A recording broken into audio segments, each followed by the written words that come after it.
الرحمن الرحیم۔ اللہ کی رحمت ایک سبق آموز کہانی۔ مدینہ کے ایک چھوٹے سے گاؤں میں حسن نامی ایک نیک اور پرہیزگار آدمی رہتا تھا۔ وہ دن رات عبادت کرتا تھا اور ہمیشہ اللہ پر بھروسہ رکھتا تھا، مگر ایک دن گاؤں میں سخت قحط پڑا، بارشیں رک گئی، کھیت سوکھ گئے اور لوگ بھوک سے پریشان ہو گئے۔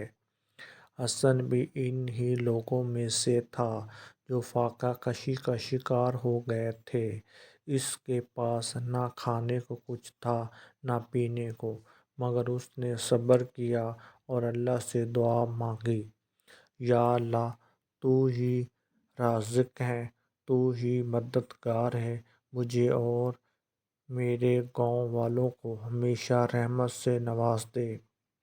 ایک دن حسن بہت کمزور ہو گیا، بھوک اور پیاس سے ڈھنڈ، اور وہ اپنے گھر کے دروازے پر بیٹھا تھا کہ اچانک ایک اجنبی شخص وہاں آیا۔ اس کے ہاتھ میں ایک تھیلا تھا۔ اجنبی نے کہا کہ اللہ کے ایک بندے نے مجھے تمہارے لیے یہ کھانے کا سامان بھیجا ہے۔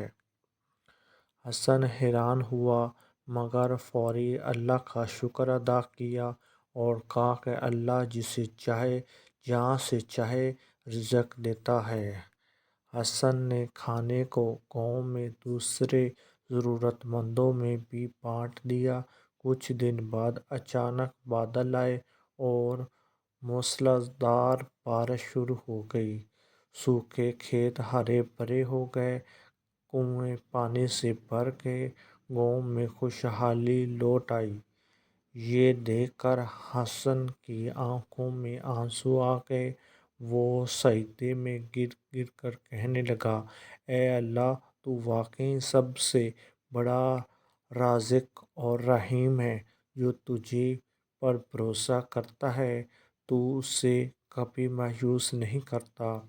یہ کہانی ہمیں سکھاتی ہے، اللہ پر بھروسہ رکھنے والے کبھی خالی ہاتھ نہیں رہتے۔